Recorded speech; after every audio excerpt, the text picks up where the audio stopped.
정치가 바로 서야 나라가 바로 선다. 정치권 소식 발빠르게 전달해드립니다. 정치 파발마.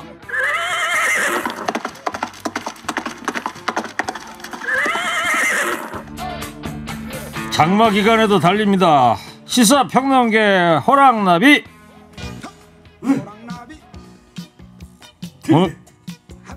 오늘도 들이대는 이봉규 시사평론가입니다. 어서 오세요. 어서 오세요. 네, 감사합니다. 자, 오늘 최진봉 교수 대신에 이분을 모셨습니다. 거친 입담, 살아있는 사투리. 이 살아있네. 에? 양문석 시사평론가입니다. 어서 오세요. 안녕하십니까. 땜빵 전문 양문석입니다. 벌써 저렇게 나오잖아요. 살아있네. 땜빵은 좀 전문 용어 같고. 자, 대타 오늘 하루 최진봉 교수 개인 사정이 있어가지고 양문석 시사평론가를 모셨는데 오늘 하는 거 봐서 멤버 교체도 밖에서 고려하고 있다 그러는데 최진봉 교수 없는 자리에서 할 말은 아니긴 합니다만 멤버 교체는 제작진이 하는 게 아니고요. 예.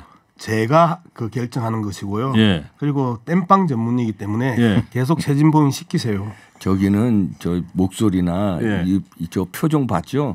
저 조폭 영화 이런데 또 왜 저래요? 저기 저 까메오로 출연할 사람이 저분을 여기다 갖다 놓으면 어떻게 해요?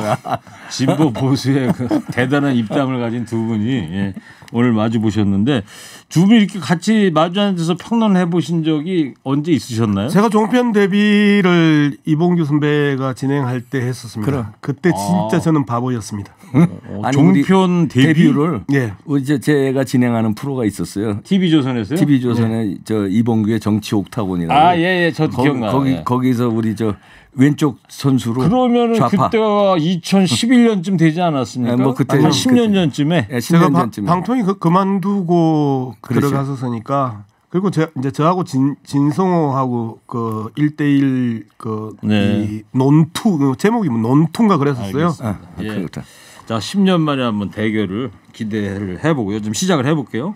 자, 2019년에 탈북어민 강제 북송 사건 파장이 이제 점점 커지고 있는데 두 분 뭐 다 아는 얘기니까 개요 같은 거 놔두고. 자, 양문석 평론가 어떻게 보십니까? 일단 이 프레임이 잘못됐죠. 탈북어민이 아니고요. 탈주범 또는 탈북 흉악범 이렇게 개념을 잡아야 되고요. 그다음에 강제 북송, 북송. 강제 북송은 가치가 이미 들어가 있죠. 그래서 그 북한 흉악범 북송 사건 이렇게 정리하는 게 사실상 맞다. 그런데 계속해서 여기에 덕지 의미 부여를 하고 그리고 역사적 사실을 왜곡하고 사건 자체를 이 비비꼬고 하면서 지금 탈북어민 강제 북송 사건으로 정리가 되는 것 같습니다. 이봉규 선배가 계속해서 이런 식으로 이제 이야기를 하시고 있는 것 같은데 여전히 그 보수 언론 또는 극우 언론의 그 여론을 끌고 가시는 분이 저 양반 데려놓고 20분 가지고 안 된다니까 2시간 해야 돼요. 이봉규 평론가 들이대시죠 이제. 아니 그 지금 이제 탈주범이라고 그랬잖아요. 저 사람들이 이제 저렇게 나오더라고. 민주당도 뭐 16명을 죽인 흉악범을 어떻게 대한민국에서 처리를 하느냐 그러는데 아니 100번 양보해서 16명 죽였다 치자.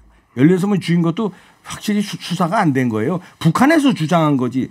북한에서 김정은이가 주장하면 그 말이 다 진실이에요. 그러면 태영호 의원은 아동 성 강간범이야. 태영호 의원. 그런 사람이 우리나라의 국회의원 하고 있는 거예요. 왜냐하면 태영호 의원 탈북했을 적에 북한에서 아동 강간범이라고 그랬으니까. 여기도 마찬가지예요. 16명 죽였다는 거는 북한에서 주장한 거를 우리가 받은 거고. 자, 그렇다면 수사를 해야지. 3일 만에 수사하고 판문점에다가 안 대놓고선 갖다 떨기니까 이 두 분이 주저앉았어요. 이건 내가 죽었구나 하고 주저앉는 사진들이 오늘 어저께 막 10장이 쏟아졌습니다. 통일부에서 그 근거 자료를 갖고 있던 걸 깠는데 지금 국제 인권단체 엠네스티 같은 데서 난리 났어요. 그리고 미국의 그 인권위원회가 있어요. 뭐 이 민주당, 공화당 할 거 없이 초당적으로 인권위원회 위원장이란 스미스 의원이 이거 반인륜적 이거 행위라고 지금 난리 났습니다. 미국에서도 국격을 떨어뜨리는 행동을 한 게 문재인 정부에서 이 두 명을 수사도 안 하고 그다음에 그 배를 소독까지 하고 증거 인멸까지 하고 안대 씌워서 김정은이를 부산에 모시려고 그 아시안하고 한국하고 정상회담하는 거 있어요. 여기에 김정은을 모셔오려고 아부를 떠느라고 살아있는 사람을 말하자면 제사밥에 무슨 삶은 소대가리 얹어놓는 식으로 갖다 바친 사건인데 이거 최일구가 어떻게 생각하세요? 자, 하나하나 좀 체크해 이게 겁나서 지금 최진봉 교수 나오지도 않았는데 잠깐만요. 저런 사람이 나와가지고 간도 크게 말이야. 이 박사님 팩트 체크합시다. 북한의 주장이라고 이제 주장하신 부분이 근거가 없죠. 우리가 납포했어요. 이틀 동안 대치하다가 NLL 선상을 오르락 내리락 하는 거를 우리 해군 특수부대가 납포를 해요. 납포해서 잡아서 조사를 해요. 그것도 각각 조사를 해요. 각각 조사를 해서 자기들이 그 2명씩 불러서 죽였다라는 부분들을 각각 진술을 받고 그것들이 합치됐다라는 걸 발표했고요. 두 번째 감청 자료가 있죠. 그 감청 자료가 북한에서 온 자료인지 한국에서 온 자료인지 당시 2019년 10월 그 무렵에 그것들은 정보위원회에서 국회 정보위원회에서 그 부분에서는 공개를 안 했어요. 그 감청 자료가 어디 건지 즉 지금 우리 이봉규 박사님이 이야기하는 북한의 주장이다라는 건 센 거짓말이고요. 그다음에 소독하고라고 하면서 증거인멸 이야기하셨는데 그 증거인멸은 그들이 이미 이틀 동안 북방 한계선에서 북한 경비정이 쫓아오면 내려갔다가 또 올라갔다가 오르락 내리락 하면서 우리 해군에서 끊임없이 기순에 대한 의사를 타진을 했음에도 불구하고 계속 도망다니다 결국 우리한테 잡히잖아요. 그 과정에서 이미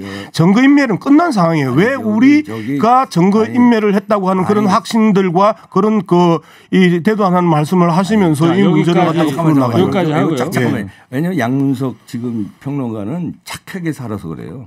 조사를 안 받아봐가지고 이 살인범 같은 사람들을 어떻게 조사하는지 3일 만에 조사가 뚝딱 끝나는지 조사를 안 받아서 그래. 자, 북한에서 귀순 의향서를 자필로 썼으면 대한민국 국민입니까? 중국 국민입니까? 북한 국민입니까? 자, 대한민국 헌법상 대한민국 국민이면 법 절차에 따라서 정당하게 수사받고 그다음에 재판받고 그렇게 해서 처벌을 하더라도 살인범으로 처벌을 해야지. 아니 3일만 조사하고 북한에 넘겨버려? 귀순 의향서를 썼는데? 자, 그 당시에 이해운 어금니를 꽉 깨물고 그래. 선배라면서. 이해운 당시 그 야당이죠. 그리고 윤석열 그 캠프에서 열심히 일했던 이해운 당시 그 정보위원회 위원장이 그렇게 이야기를 해요. 증거인멸을 다 했고 그렇기 때문에 국내 법정에 서었을 때 유죄 판결을 받기 힘들다라고 이야기를 했고요. 이런 잠깐 있어 보세요. 그리고 김무성이 이렇게 이야기를 해요. 이런 흉악범은 흉악범이라고 했어요. 이런 그 흉악범이라고 하자. 그래 이런 흉악범을 쫓아내는 게 맞지라고 이야기를 해요. 그리고 당시에 이해운 정보위원회 위원장이 인터뷰하는 내용은 좀 읽고 보고 이렇게 이야기를 하세요. 그리고 그렇지 나는 그렇게 나올 줄 알았어요. 아니요. 자, 김무성 그 정답이에요? 서해 공무원 피살 사건의 한기호 당시에 그 국방위 간사를 그 나쁜 놈으로 계속 우리 이봉규 박사께서 이야기하면서 꼬리 자르기를 한단 말이에요. 또다시 나는 이렇게 꼬리 자르기 들어올 줄 알았어요. 이해운이 이야기하면 정답이냐 김무성이 이야기하면 정답이냐 당시에 야당의 주요 지도자들이나 당 대표급들이 했던 이야기고 정보위원회 위원장이 이해운이에요. 자, 반론 듣기 전에 조금 전에 이봉규 시사평론가가 양문석 평론가는 조사를 받은 적이 없다는 얘기했는데 뭐 조사 받은 적이 있으세요? 나는 조사 많이 받았죠. 별거 아닌 것도 하루 종일 조사해요. 아, 그랬습니까? 그리고 경찰에서 조사하고 일단 그다음에 검찰로 송치합니다. 그러면 검찰에서 하루 종일 조사하고 알겠습니다. 그리고 또 불러요. 그런데 아니 별거 아닌 명예훼손 사건도 그런데 16명을 죽였다며. 그러면 이 조사가 3일 만에 끝나는 조사냐 이거예요. 알겠습니다. 너무 선명한 부분들에 대해서는 정확하게 정리가 되는 거예요. 2019년 당시에 그때는 자유한국당 시절 아닙니까? 그때 이해운 의원하고 김무성 의원의 사례를 얘기를 했어요. 그리고 민주당의 우상호 비대위원장 같은 경우도 지금 그럼 그때 2019년에 뭐 했느냐 이런 얘기를 했는데요. 국민의힘 쪽에 지금 반응은 어떤 거예요? 2019년에도 제대로 얘기한 사람 많아요. 근데 지금 그렇게 탁 이해운과 김무성 전 의원을 딱 꼬집었는데 그분들은 미안한 얘기지만 우리 우파에서도 비판하는 분들이에요. 딱 그렇기 때문에 비판을 계속 해온 사람들이고 아니 사실에 대한 해석을 하는데 무슨 아니 그런 지금 이범규 박사께서는 사실에 대해서 인정을 하지 않잖아요. 그리고 계속해서 북한의 지령을 받은 것처럼 이야기하고 좀 막아줘요 어떻게 나있죠? 그러니까 지금 팩트를 해석하는 건 다양할 수 있어요. 영화 친구 보는 줄 알았어.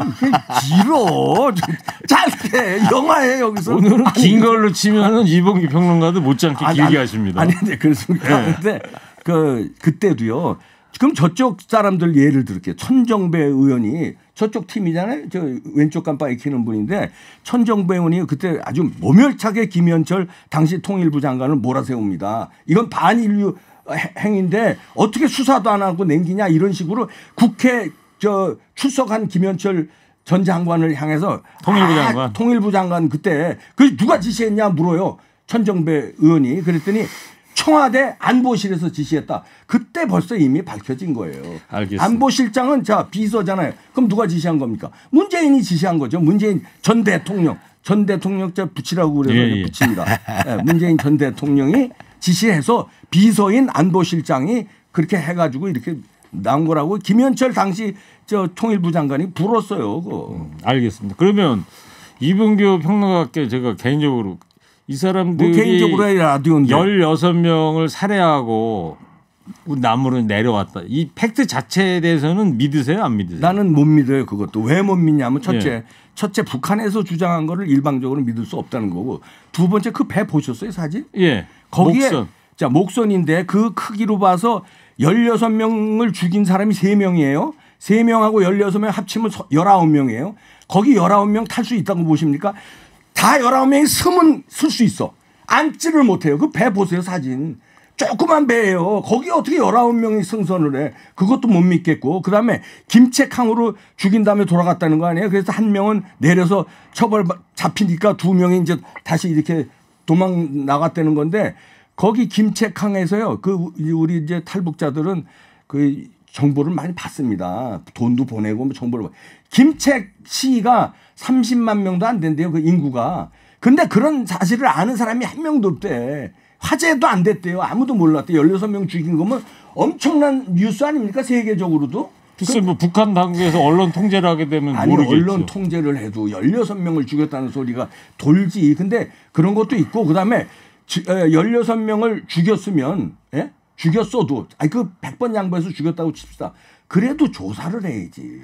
왜 재판해야지. 우리 국민인데. 그렇잖아요. 재판 얘기가 나왔습니다. 그런데 우리나라에서 재판을 하더라도 증거가 없기 때문에 어떤 혐의 적용이 어려웠던 거라면서요. 그렇죠. 그걸 이제 당시에 정부위원장 이해운 의원이 그렇게 이야기를 해요. 그리고 요 프로그램이 뭐 토론하는 프로그램이 아니고 이범규 박사 뭐 리사이틀 하는 것 같은 그런 느낌들이 많이 드는데 북한의 주장이라고 계속 이야기하는 것 여기에서 저하고 전제가 완전 달라요. 이미 조사했고 각각을 통해서 조사를 받고 사실 확인했고 양쪽 다 동일하게 16명을 죽였다라고 해서 결정을 냈던 것이고 그리고 감청 자료가 있었었고요. 그건 북한 건지 남한 건지 모르기 때문에 이미 전제가 다르죠. 두 번째 19명이 승선할 수 있냐. 배가 조그만한데 앞서 나보고 뭐 조사받아 봤냐라고 이야기를 하는데 저도 이제 조사 많이 받았고요. 그리고 저는 통영 출신이에요. 통영에서 끊임없이 많은 배들을 봐요. 충분히 19명이 충분히 탈 수 있는 배예요. 그다음에 세 번째 김책항에서 알려지지 않았다. 북한이 기본적으로 정보 통제하고 뉴스 통제하는 거 너무 잘 아시면서 그 주민들이 모르는 거 너무너무 당연할 것 아니에요.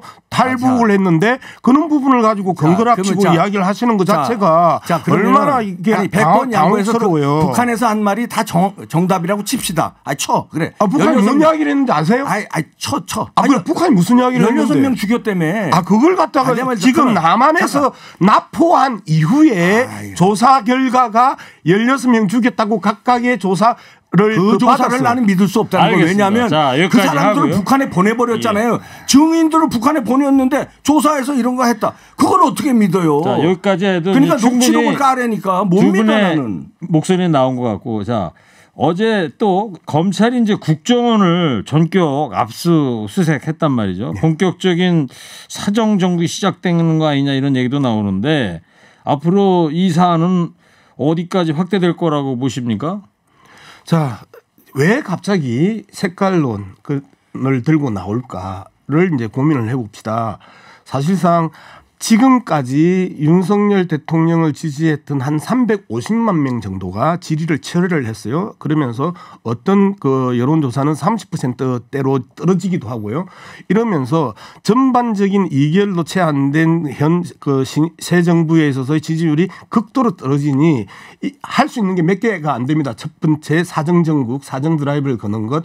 두 번째 색깔론으로 이 반공의식을 고취시켜서 그 지지자들 결집하는 것. 또 하나는 민생 투어를 통해서 더 소박하고 소탈한 모습들을 보여주는 것. 한 세 가지가 지지율이 떨어지면 일반적으로 사용하는 정권의 기본적인 무기입니다. 그런데 이 무기 중에 민생 투어를 제외하고 색깔론을 강조하거나 사정 정국을 걸었었을 때 그 지지율이 회복하나 아주 일시적 반등은 있을 수 있으나 이미 그런 것들을 이제 너무 많이 사용했기 때문에 국민들이 다 알아요. 이제는 이는 수준 낮은 그리고 야비한 정치는 하면 안 되는 그러니까 거죠. 지지율 반등을 위해서 이런 일을 하는 건데 이런 거 하지 않았으면 좋겠다는 게 양문석 평론가 얘기고. 자, 이봉규 평론가. 억지고 무슨 사실이 이제 국정원에서 삭제한 게 나왔잖아요. 삭제했다는 거 아닙니까?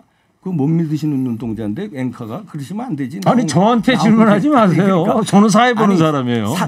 박지원 당시 국정원장이 비서실장을 시켜서 그 부분 삭제하라 이렇게 지시를 해서 삭제했다는 게 나왔어요. 아니 박지원 전 원장은 아니라고 그러잖아요. 아니 살인범 너 살인했냐고 그러면 아니라고 그러면 그 끝이에요. 삭제 문제도 제가 좀 잠깐만 말씀드릴게요. 나 얘기하고 조금만 더 하시고. 이번에 아까 말씀 많이 하셨잖아요. 뭔 말씀 누가 많이 했는데 이거 시간 갖다 봐야 돼. 아니 이번 평론가님 리사이클이라고 아니 했을 끝내. 아니 그러면은 그런 게 나오고 그러는데 국정원이잖아요. 국정원에서 지금 고발을 한 거예요. 아니 국정원에서 오죽하면 고발을 했겠어요. 이런저런 근거들이 있으니까 전직 원장이 국정원의 명예를 더럽혔다 해서 고발을 한 거예요. 그러면 그게 무슨 색깔론하고 무슨 상관이 있습니까? 은폐해서 우리나라 공무원을 뒤집어 씌워서 무슨 도박꾼으로 뒤집어 씌우고 월북으로 뒤집어 씌워서 지켜주지는 못할 망정 뒤집어 씌워서 그걸 자료까지 또 삭제를 하고 이런 천인공노한 행동을 국정원장이 했는데 그래서 조사를 해야죠. 제가 그 말씀 좀 드릴게요. 저 통신 쪽을 잘 몰라서 하시는 말씀인데 제가 방송통신위원회 상임위원 출신이잖아요. 예. 그 지오도 서버에 다 남아요. 그리고 박지원 원장이 바보가 아닌 이상에 여기서 삭제하라 했는데 서버에 남을 거 뻔히 아는데 로그인 기록들이 다 남거든요. 그리고 삭제해도 서버에 남아요. 그걸 뻔히 알면서 그 지시를 한다는 것 자체가 말도 안 된다고 생각하고요. 두 번째, 그 국정원이 본격적으로 정치에 개입하지 않는다라고 했던 게 문재인 정부 5년의 기본적인 원칙이었습니다. 그런데 바로 또다시 이러한 일들로 정치에 개입하면서 실질적으로 한국 정치에 깊숙이 들어오는 이 모습들에 대해서는 비판해야죠. 나중에 정권 바뀌면 우리 이봉규 박사 그 부분에 대해서 어떻게 또 그 디펜스 하시려고 그래요. 국정원의 정치 개입이 실질적으로 시작됐던 사건이 바로 이런 고발 고소 사건이잖아요. 그죠? 정권하고 무슨 상관이 없이 팩트냐 아니냐. 사건의 문제도 지금 말씀드리잖아요. 박지원 원장이 안 했다고 이야기했고 본인이 두 번째, 안 하면 그만이야. 삭제한다 하더라도 서버에 로그인 기록들이나 서버에 내용이 다 남아 있다고요. 감옥에 가보세요. 100명 중 99명은 다 갔다 왔어요. 저도. 갔다 왔어? 왜 그러세요? 제발. 그대도 아니라고 그랬지? 아니라고 그랬지? 죄 없다고 그랬지? 다 죄 있으니까 가는 거야. 다 그러면 본인 말만 믿으면 어떻게 돼? 합리적인 증거들이 나왔고. 몇 번 양보해서 바보가 아닌 이상에 그 내용을 삭제하라고 했는데 서버에 남는다니까. 최진봉 교수 불러요.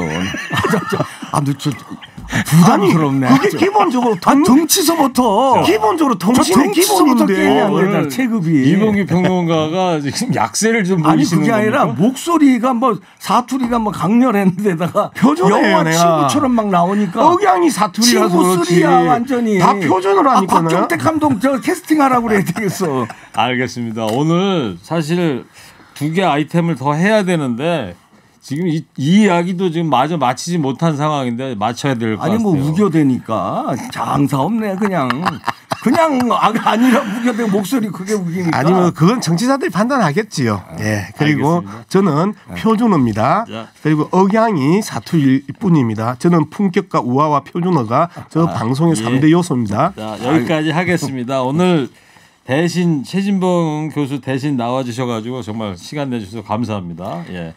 자, 마지막으로 예. 양문석 평론가 일로 나와. 못하는 나와. 청취자들께서 이런 쏙이 시원하다. 또 한순희님은 양 박사님이 나와야 됩니다. 또 이렇게 쓰셨네요. 예. 양문석 평론가님 좋으시겠어요. 예. 땜빵 전문입니다. 자, 알겠습니다. 한 줄 평 하게 되겠습니다. 지금까지 이야기 나눴던 이른바 탈북 어민 강제 북송 사건을 한마디로 정의해 주시기 바랍니다. 자, 먼저 이봉규 평론가부터 해주세요. 3, 2, 1. 진짜 사람들도 아니야 인간이냐. 지루하지 않아요. 지루하지 않아요. 오. 자, 이번에 양문석 평론가님 해주세요. 제가 사인 드리면 해주세요. 3, 2, 1. 탈북 어민 강제 북송이 아니고 흉악범 북송 사건입니다. 오, 예. 오징어 게임에서 나온 듯한 그런 음향이 나온 것 같습니다. 좀 목소리하고 인상이 그래서 그래요. 좋은 게 좋은 거라고 그냥 다 칭찬을 드렸답니다. 자, 정치 파발마 지금까지 이봉규 시사평론가, 양문석 시사평론가 두 분 감사합니다. 고맙습니다.